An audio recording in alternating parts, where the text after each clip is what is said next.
So, when I think about what causes a lot of our chronic issues when we have really erratic, emotionally unsafe parents, there are a few things I think that most all of us have, especially with chronic eggshell, yelling and screaming, never know what to expect, I love you, I hate you kinds of parents. Let's go through what I think are some really common signs and how that's kind of playing out in your life right now. So, of course, no surprise, number one is the chronic hypervigilance. Basically, that you live in a state of scanning for threat at all times. And so, your body, your nervous system, and in relationships, everything and everyone is a threat. And that plays out in overfeeling, overthinking, and overinterpreting every interaction, every decision, really every part of your life. Number two, you often have issues around conflict. You either avoid it, take too much and blow, or you might rage like your own parents. But there's no real healthy middle ground when it comes to self advocacy and dealing with conflict. The next one is you never really feel good enough no matter what. And you have this really toxic inner critic inside and also outer critic. So you're constantly self judging and often silently really judging others as well. The next one is you really don't trust people at the core. And so you only let people get so close to you, but when your own parents portray you that way, at the end of the day, you hold a part of yourself back. You can have this kind of real anxious to avoid and swing in how you show up in relationships.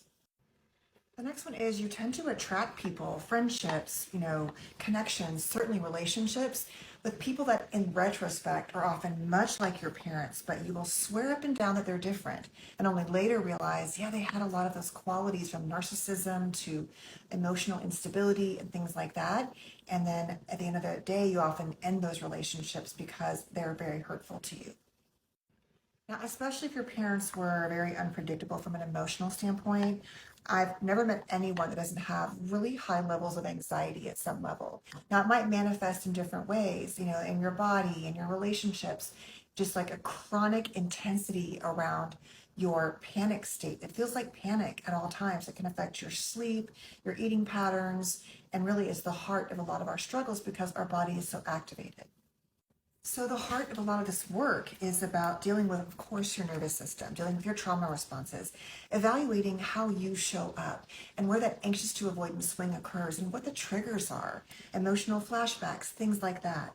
The heart of this is understanding that at the very core, if your own parents weren't emotionally safe and they were dangerous, that becomes the template for every other relationship in your life. And until you work on that, it's really hard to feel healed and whole and to work on even things like I'm talking about, like living more deeply in the world. Something I really want to reinforce is how we often truly start to create this persona of who we think we should be that is really a response to not being our parents and isn't necessarily well thought out. What do I mean by that? I mean that because we're so wanting to not be these emotionally unsafe parents, we develop these personality traits and responses, right? So a lot of them are trauma responses. They really, at the core, all of them are. But we can also be very thoughtful about, well, I'm not going to be like them. But we can swing to the other side, right? So if this parent, like I used to say, my mom, if she had to return something, we'd go into a store and I was so shy and so introverted. And I knew that if the person pushed back, it would start with like this, right? She'd walk up to the counter and say, I'd like to return this. And if they said, well, I'm sorry, blah, blah, blah, two words, she would say, excuse me or pardon me. And right then it was my cue to head and hightail it to the other part of the mall, the store, whatever it was. I'd be like, I'm going to go look at the toys right now. I'll be right back. And so if you think about that, here I am a very shy child. I don't want to go be alone. But my nervous system, I realize now, could not tolerate her kind of activating into that very anxious, anxiety provoking state for me. And so how that plays out is we basically often develop these, I will be sweet, I'll be compliant, I'll be so grateful or gracious to all of the service workers, which you should be anyway. But to the point where if something isn't okay, you won't send it back, you won't self-advocate, and you don't really want to deal with conflict. And that is the root that in those childhoods, anger was not safe. And so you overdevelop this personality around being kind, being nice, not pushing back. And then you end up getting taken advantage of, right? People say, not good people who are often attracted to you and you don't see their bad qualities because you had parents like this. Then you're like, oh, people are disappointing. They are terrible. They are awful. They all want to take advantage of me. But you don't necessarily understand that there's a piece of this that is about how you're showing up that really is driven by your fear of not being like your parents. So part of this work for all of us is to learn how, and this is something I learned in, frankly, my divorce, was how to deal with really difficult conflict and things that self-advocacy in ways that were terrifying and like so traumatizing. But part of it is learning to internalize that you are allowed to push back and say no. And I always talk about, I wish I had learned how to throw a fit and get what I want. And not in a out of control way, but I taught my daughter this, being the youngest of three boys. And I have to say, I'm sort of envious of her sometimes because she knows how to ask for what she wants. One of the most difficult type of parents to have are emotionally erratic, unpredictable parents. Parents who can be enmeshed and parentified with you.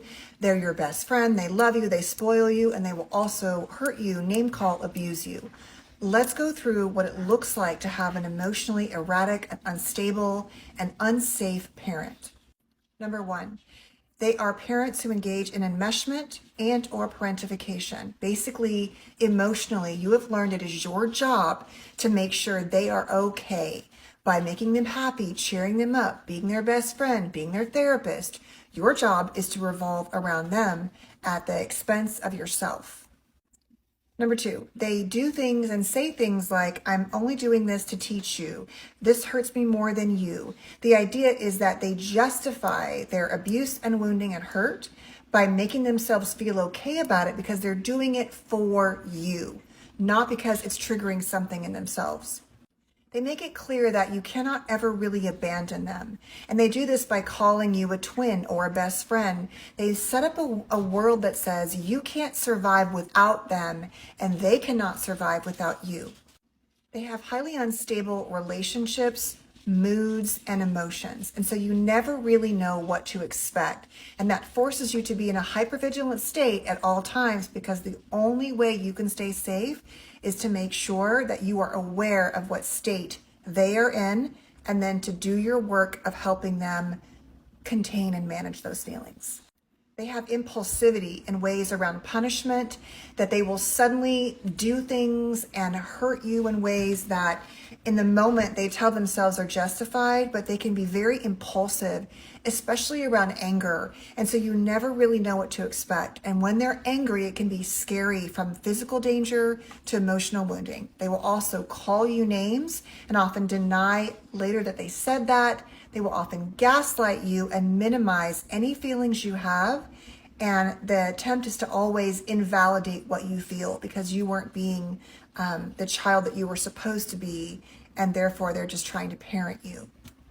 At the heart of what makes them so emotionally dangerous is that you never know what to expect. Your body lives in a constant state. You're in your childhood and your adult life of hypervigilance.